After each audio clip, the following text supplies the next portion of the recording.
started. I apologize for getting started late. I'm a walker and talker, so I'll probably be a little bit close to you guys since it's a little bit smaller group. I don't know, does that cause problems with you though? Do you want me up here? If you want I can be glued to the podium.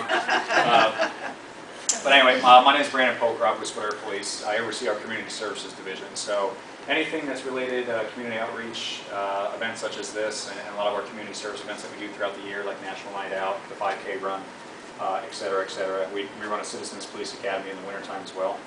That all goes to my division, so I'm usually the person you see or hear on that.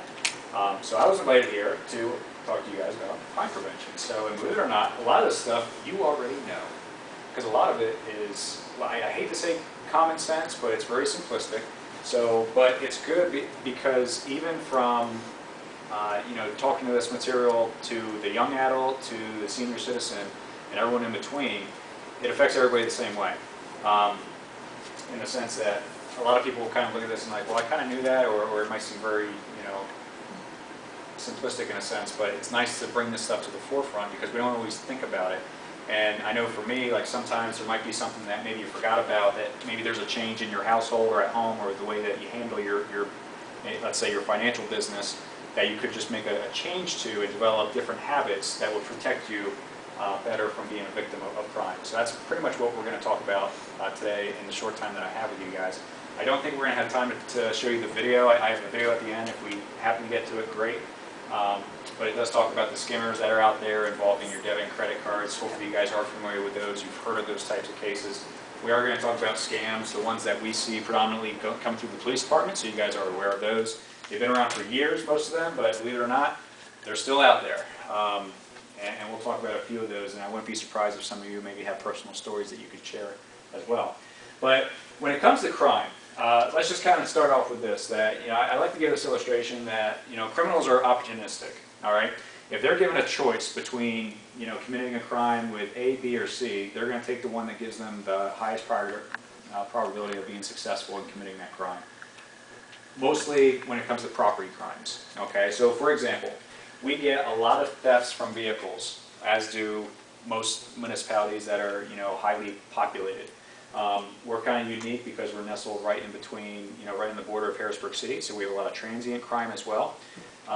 But we also have our, you know, a fair amount of crime from people who are out of state, and also from, unfortunately, our own township residents. But when it comes to vehicle thefts, for example, a lot of the vehicle theft reports that we take, believe it or not, one of the first questions that our officers will ask is, was your door locked? And how many people do you think say, no, I don't lock my car doors? Yeah. Quite a bit. So when you look at being an opportunity for people, it's quite common that people who decide to steal from a vehicle, they car shop. They go from house to house to house, and they're looking for one main thing. Is the vehicle door unlocked? Okay? There's very few cases where we have thefts from vehicles where they actually smashed out the window.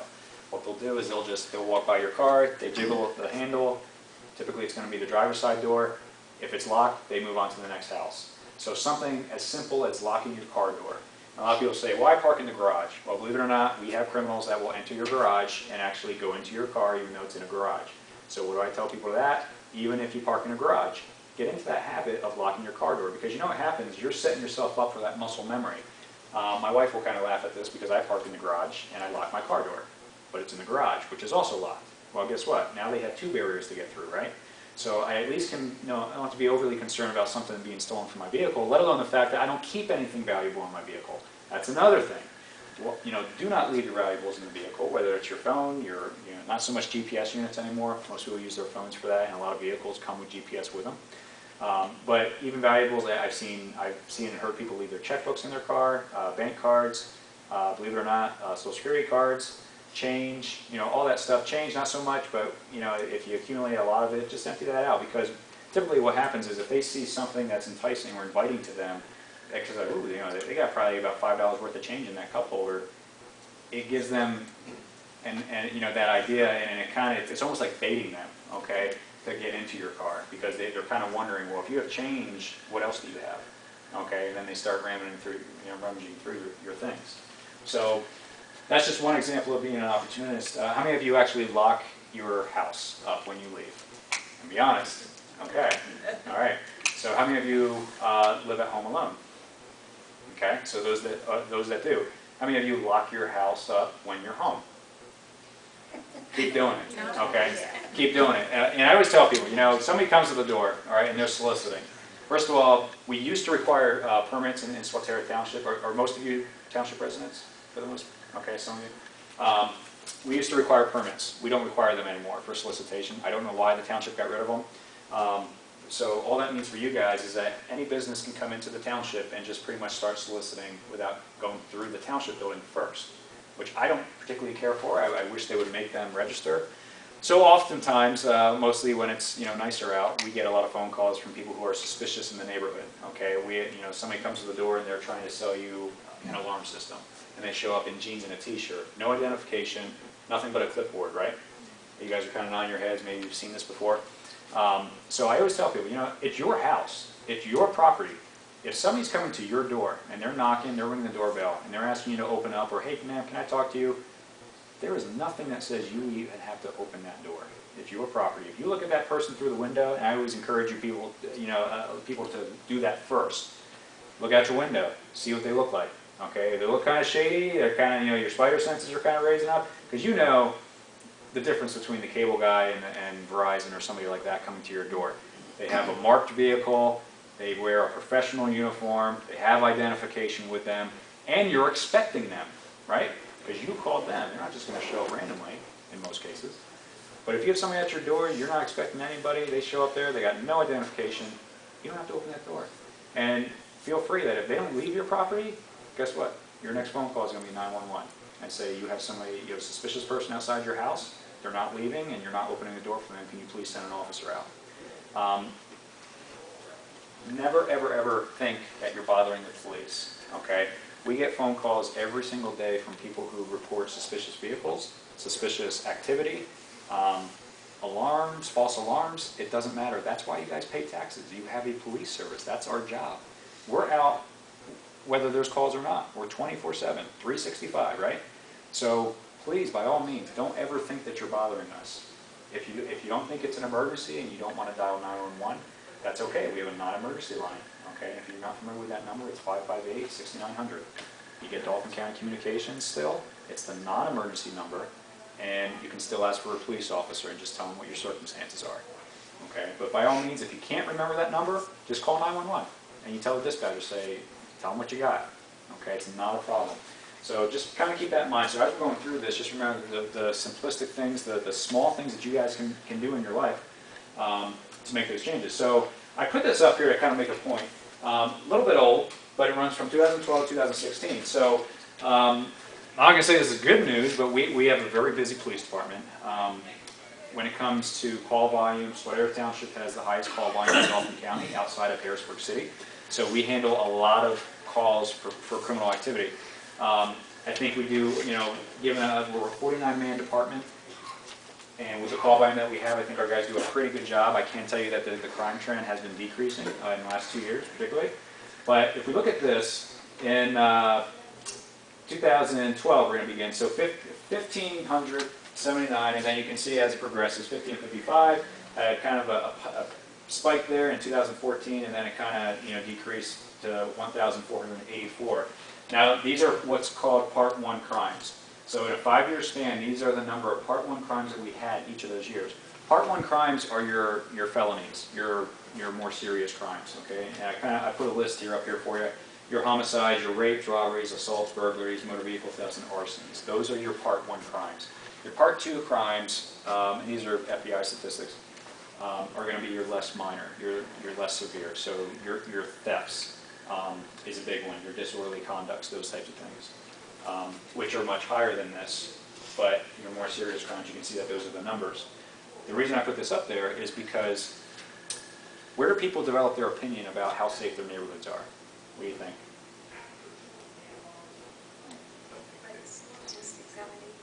Statistics, but do most people have access to this or even know how to find this? They would have access, but really aren't, they're not going home looking up the statistics, right? So one of the main ways that we find out whether we live in a safe neighborhood or not is through the other neighbors. Other neighbors, and who said it? I said media. Media, very good. We watch the news, right? We watch the news. So we watch the news reports on crime. Not all the crime, but if it's a big story, they report on it, right? So if you constantly hear there's a shooting in Harrisburg City, there's another shooting in Harrisburg City, there's a rash of shootings in Harrisburg City, you develop an opinion that Harrisburg City is a dangerous place to go to, or maybe a dangerous place to live in, okay? Because that's just how our brains operate, right? So we move out here because, oh, you know, like you talk to people, or you know, I don't ever hear, you know, too much going on in Swatara Township. That's a pretty safe place to be, right? It is.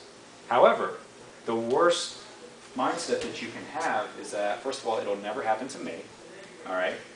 Please get that out of your head, okay? Because then you're already at a disadvantage. But also the fact that crime does exist. It's kind of, you know, we have a saying, I'm going to put up here, in a second, let's see, there it is. So we protect you against the crime you pretend does not exist, okay? So if you've never been a victim of crime, how many of you have been a victim of a crime? Anybody? Okay. Not here. Okay. Can you share what type of crime was it? We had lights on our fence around our house. Okay. And someone took every one of those off. So you had a theft on your own property. And that's invasive, right? I mean, when you have a burglary or a theft on your property, I mean, your whole mindset changes because now you're thinking, you know, my gosh, while I'm sleeping, is there going to be somebody who tries to break into my home? My parents' home was burglarized when we were on vacation many, many years ago, and you lose that sense of security. And I don't know that a lot of people probably never get that back. So then, you know, you become paranoid about things. So the worst thing, you don't want to be paranoid, but if there are some things in your life that you know you can change, and there's simple things like locking doors, like having adequate lighting in, you know, around your house at night. How many of you have adequate lighting well into the evening hours? So your house is lit up. Okay, awesome. And we're gonna, let me see, since we're kind of running short on time here, so I want to kind of get through some of this. But safety tips, let me see here. All right, so I kind of like this lock. I don't know if anyone of you have that. I thought that was pretty neat. So, you ever see this little slide box? So, but we talk about, you know, lock your doors. Don't let someone in unless you know or trust them, and don't be afraid to just refuse them to come into your home and call the police. I like this one. No solicitors, trespassers will be killed and eaten. This is my favorite, though. I like that. I'm going to read this to you. So this is no soliciting. We are too broke to buy anything. We know, let's see, it's a little blurry. We know who we are voting for. We have found Jesus. Seriously, unless you're selling Thin Mints, please go away. So I kind of like that. But when we talk about houses, look, there's two houses here, and this kind of illustrates my point. There's a house in here. You can't really see it, right? So if you're a criminal and you're looking for a house to burglarize, which one's a little bit more inviting? Probably this one. Now you might be thinking, well, yeah, but this house is nicer, and they probably got nice stuff. But point being, look at the lighting, okay? We talked about criminals being opportunistic. Are they going to go after the house that has a lot of, you know, shrubberies, places to hide, it's dark, they can kind of creep around, doesn't look like anyone's home?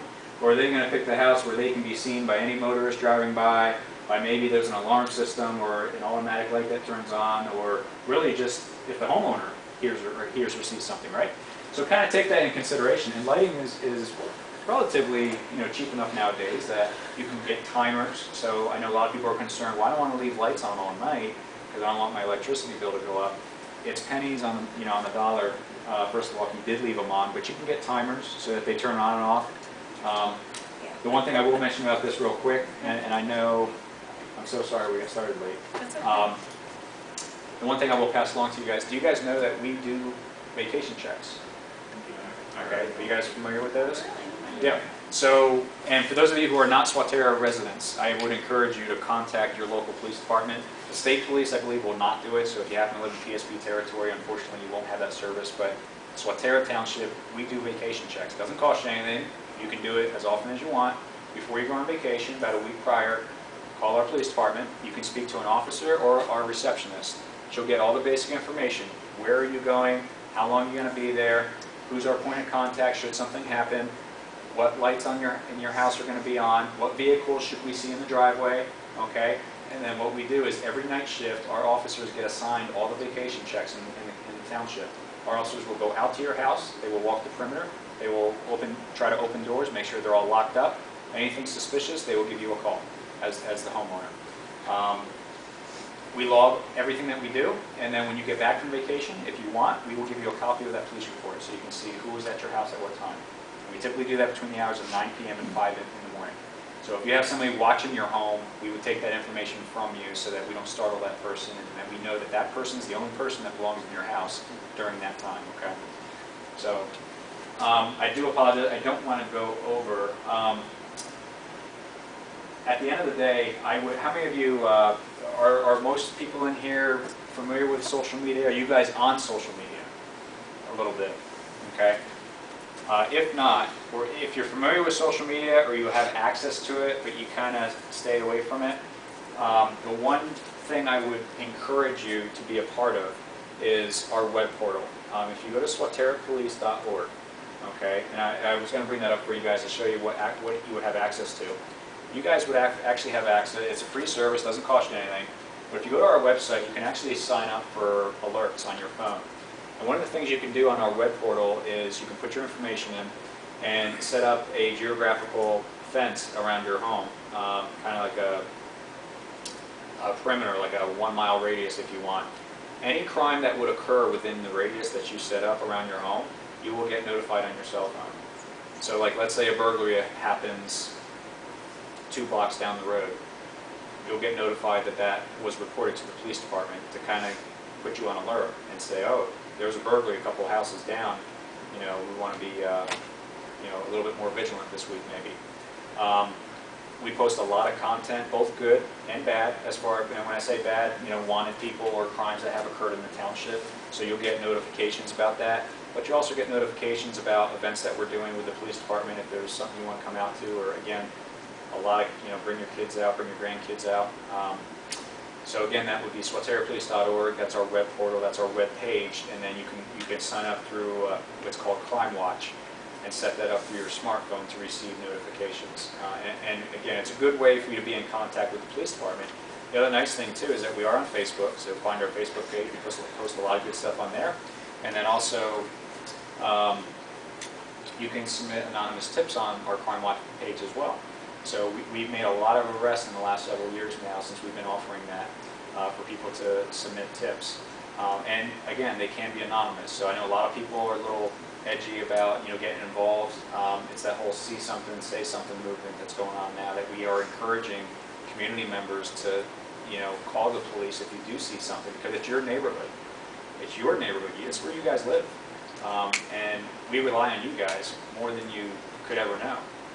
We can't be everywhere, and most times we only have 5 officers working that are covering a 15-mile radius and over 25,000 residents. So it's a lot of area for us to cover, but if we have you out in the neighborhoods looking out for suspicious activity, that's how a lot of times we make arrests, you know, that stop crime sprees. So on that note, does anyone have any quick questions that I could answer for you? If not, I apologize, I went over my time a little bit.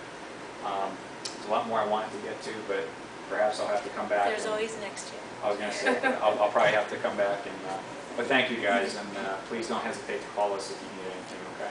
So. Are you going to be downstairs to, I just had something on the